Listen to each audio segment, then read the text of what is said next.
Yang ditaruh adalah heel-nya. Kalau bahasa Inggrisnya heel, tapi sebenarnya bahasa Indonesianya apa? Heel-nya taruh kunci. Tegak lurus, hentakkan. Ya, silakan untuk bersiap melakukan. Segini di YouTube-nya terkenal. Mas Dok. Bisa jadi kayak di masih kalah dalam SPJ dan masker ya lah tiba-tiba tidak sadar. Jadi yang kita lakukan adalah amankan lingkungan, penolong pasien. Jadi bukan pasien ya, tapi lingkungan penolong pasien. Setelah pastikan aman, sebenarnya ada kalimat berikutnya adalah pindahkan pasien ke tempat yang datar dan keras.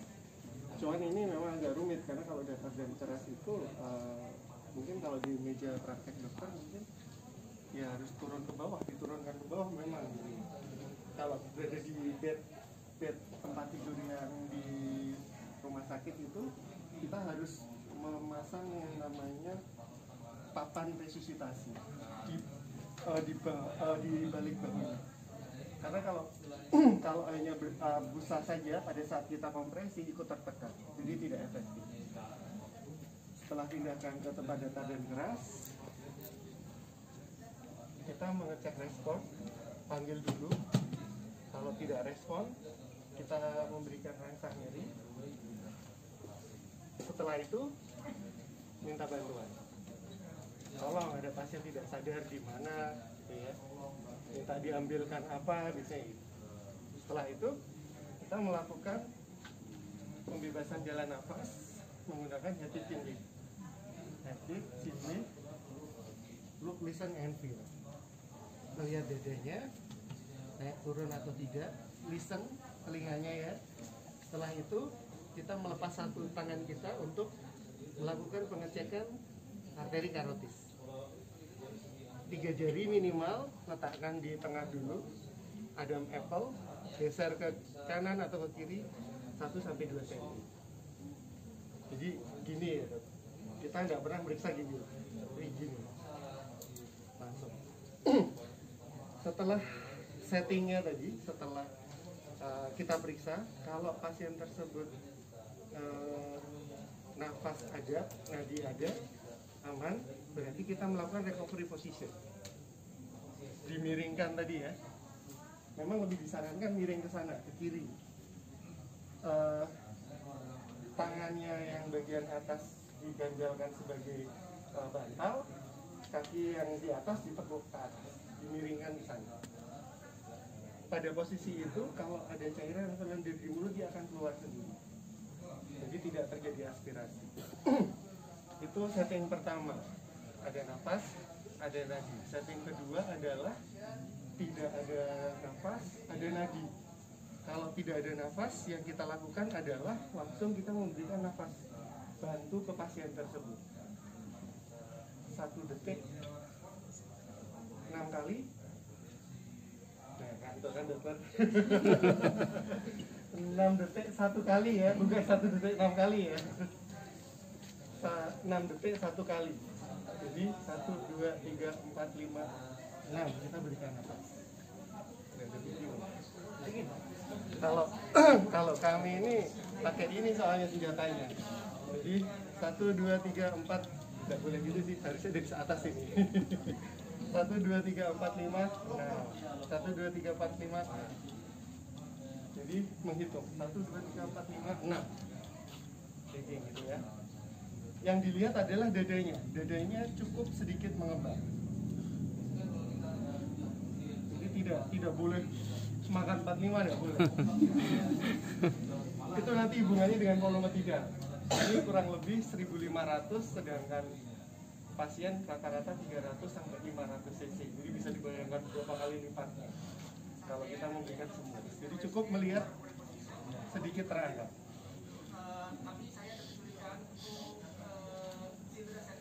Setelah itu selalu dilakukan setiap 6 detik 1 kali nafas atau 1 menit 10 kali selama 2 menit. Setiap 2 menit nanti akan diperiksa apakah nafasnya masih muncul lagi atau tetap tidak. Kalau tidak ya sudah terus sampai dengan yang ahli datang, dia akan melakukan pemasangan advance ARV ETT lagi. Kemudian apabila itu setting yang kedua, setting yang ketiga adalah tidak ada nadi, tidak ada nafas. Yang kita lakukan adalah di samping kiri atau kanan pasien, tidak ada masalah ya dok. Nanti kalau akreditasi ditanya kanan atau kiri, kalau kiri ada tembok gimana kita mau ini, nggak bisa juga, terserah kita mau kanan atau kiri gitu. Yang kita lakukan adalah tangan nyaman dokter. Kalau saya tangan kiri taruh di tengah, teorinya yang sepertiga dari setengah bawah gitu ya. Atau kalau dokter bingung 2-3 jari dari si point taruh. Jadi yang ditaruh adalah heel-nya. Kalau bahasa Inggrisnya heel, tapi sebenarnya bahasa Indonesianya apa? Heel-nya. Heel-nya taruh kunci. Tegak lurus, hentakkan.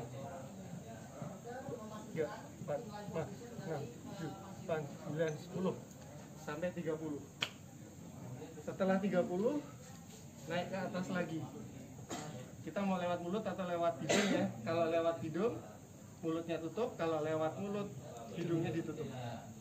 Tiup 1, 2, naik lagi. Ulangi lagi sampai 5 kali. Sampai dengan 5 kali. Setelah 5 kali kita cek nadi dan nafas lagi. Sampai sini ada yang mau ditanyakan?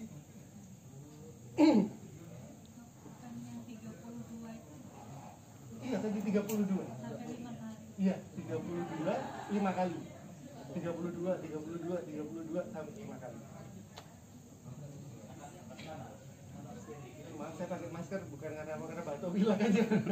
Ngos-ngosan dok, kesan. 32 sampai 5 kali atau hitungannya itu 2 menit. Jadi 32 sampai 5 kali atau 2 menit.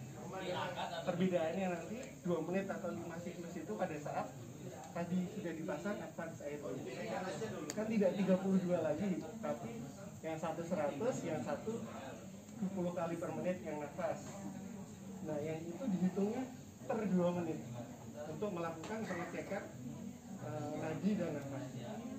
Tapi kalau masih 32, setiap 5 siklus dilakukan pemeriksaan nadi dan nafas.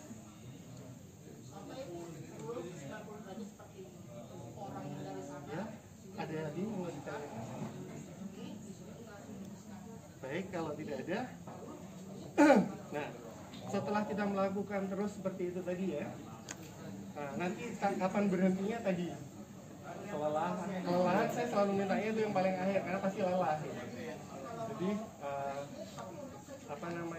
pasien muncul nadi dan tekanan darah lagi, atau kita sebut return of spontaneous circulation, atau kemudian ahli yang lebih ahli datang pun kita tetap melakukan kompresi.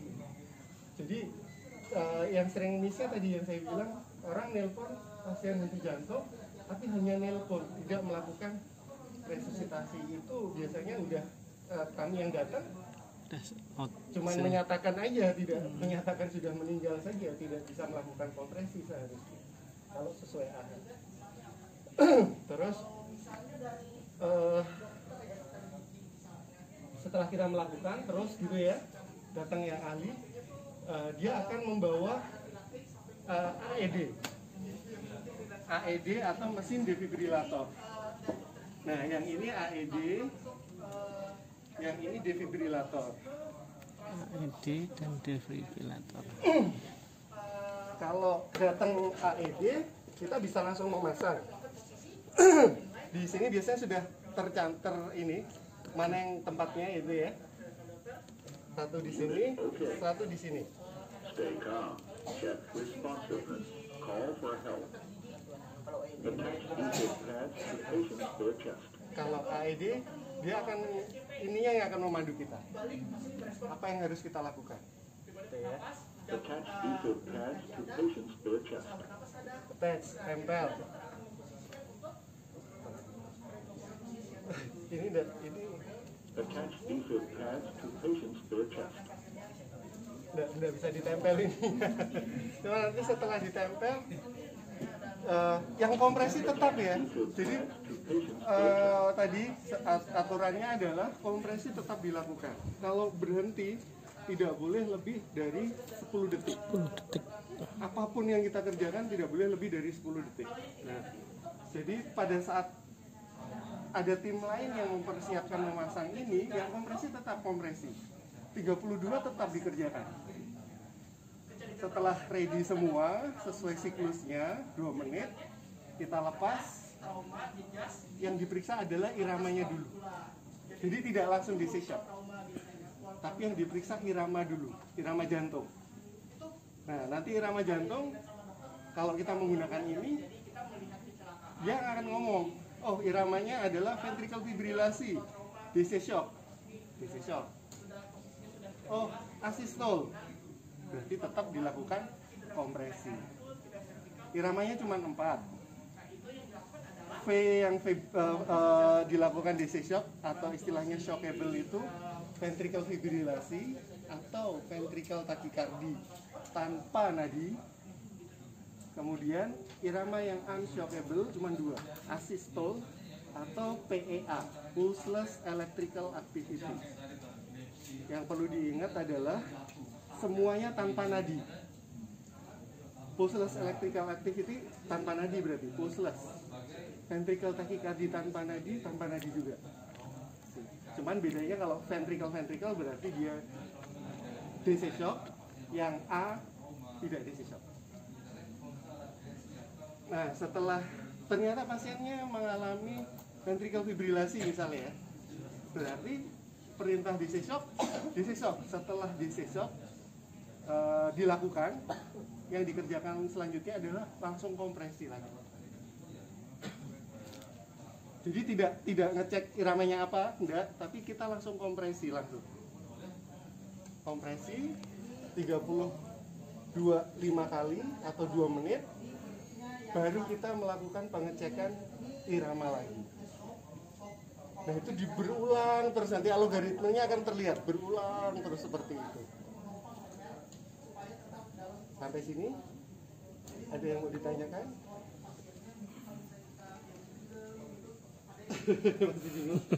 Kalau misal, jadi kan itu ada 3 obat dok, epinefrin, amiodaron, dan lidocaine. Nah, epinefrin itu dipasang diberikan setelah terpasang infus. Kalau dokter melihat algoritmenya, selalu IV atau IO bawahnya epinefrin. Epinefrin 1 ampul 1 mg intravena. Bisa diulang setiap 3-5 menit. Kalau tidak ada yang menggunakan waktu, yang dokter kerjakan adalah 2 kali siklus besar, 30/2 5 kali, 30/2 5 kali masuk epinefrin. Itu 4 menit.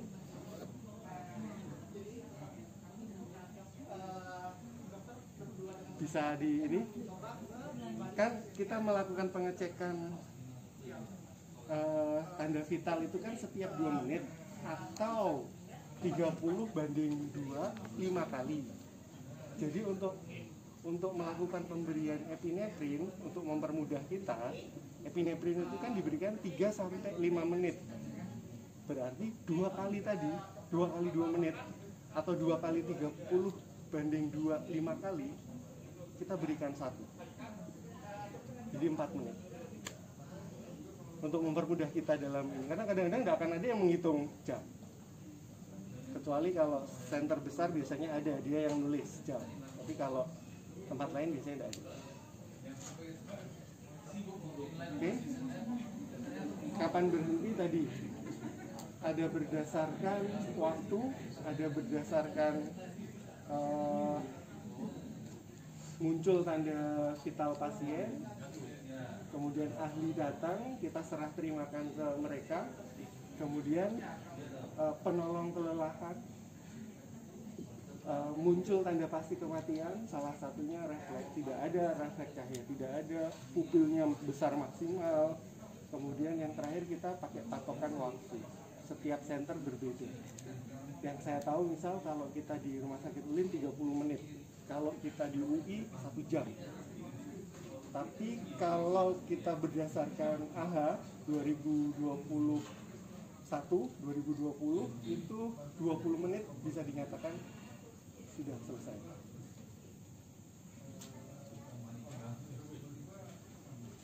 Tapi jam itu capek sekali, Dok.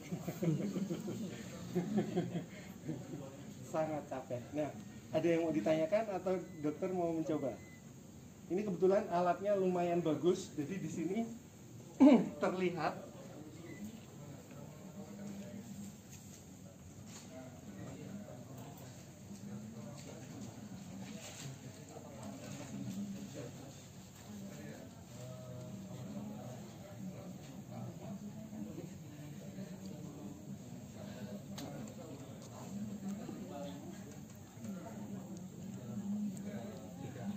alat ini kelihatan tekanannya cukup kuat, recoilnya dilepas atau tidak, dan iramanya benar atau tidak.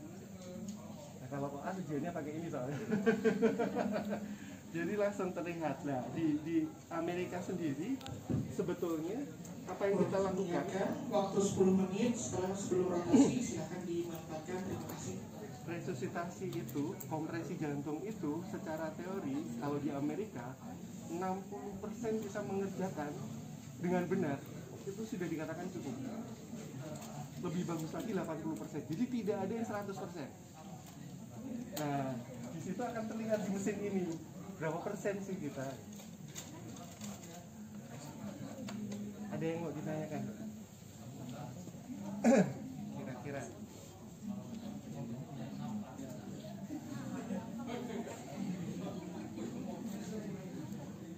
ada yang mau ditanyakan? Sampai tidak ada batasan. Batasannya adalah sanggup atau tidak rumah sakitnya. Maksudnya gini, Pak.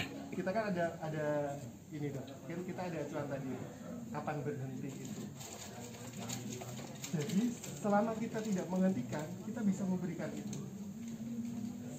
Saya pernah sampai 1 box pernah, 100 ampul pernah.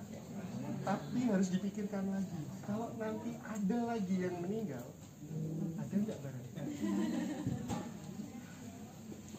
Jadi biasanya kita pakai acuan waktu. Rata-rata di setiap center acuannya waktu, entah itu 30 menit, entah itu 1 jam. Kalau kita 30 menit berarti paling tidak kan kita menggunakan 6 ampul. 3 sampai 6 ampul. 6 ampul. 6 kali 5 menit ya.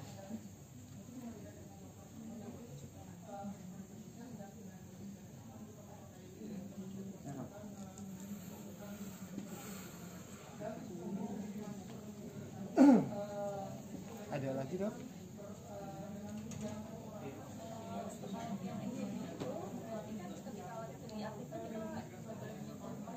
Iya. Jadi kalau dokter ngelihat kalau di YouTube itu kan yang memegang pasti akan teriak. Atas aman, bawah aman, kanan kiri aman, baru dulu. Kalau ini yang asli ya.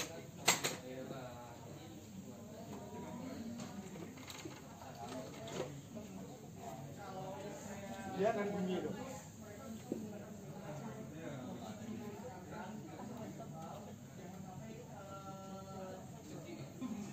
Jadi ini ya, megangnya terserah, mau kanan mau kiri bebas, mau diputar boleh, tapi letaknya yang membedakan. Satu di sini, satu di sini. Dan harus nekannya benar-benar menekan, nggak boleh istilahnya ragu gitu, nggak boleh. Di belakangnya boleh, posisi duduk gini boleh. Yang penting aliran listriknya itu melewati jantung. Jadi sini, sini. Jadi pada saat kita melakukan pemeriksaan, kan ini ditempel dulu baru ketemu irama. Ini sama dong. Kita tempel dulu, baru dia akan keluar irama di mesinnya. Cuman kalau ini dia akan ngomong perlu disesok atau tidak. Kalau ini kita baca sendiri perlu disesok atau tidak di sini. Nah, beda lagi kalau mesin di ICU sudah keluar tuh. Ini hanya sekedar tambahan. Jadi kalau ini kita lihat energi 200 joule. Berarti ini sebenarnya bifasik ini. Kalau tidak tahu, pokoknya taruh aja yang paling tinggi. Setelah itu, kalau dokter mau melakukan pengisian, ini 200 joule, ada nanti, kan tempel. Terus diisi, charge. Dia akan naik sampai. Nah, ini berarti tanda sudah terisi 200. Nah, pas ini dokter memperingatkan semua yang ada di samping-sampingnya. Nggak boleh dipegang, atas aman, bawah aman, kanan kiri aman, baru Pencet. tembak. Kalau tembak ini kebakar nanti.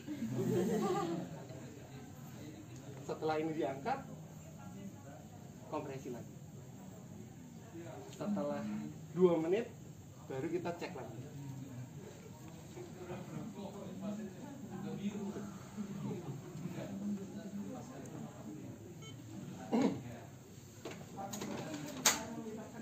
Ada pertanyaan lagi?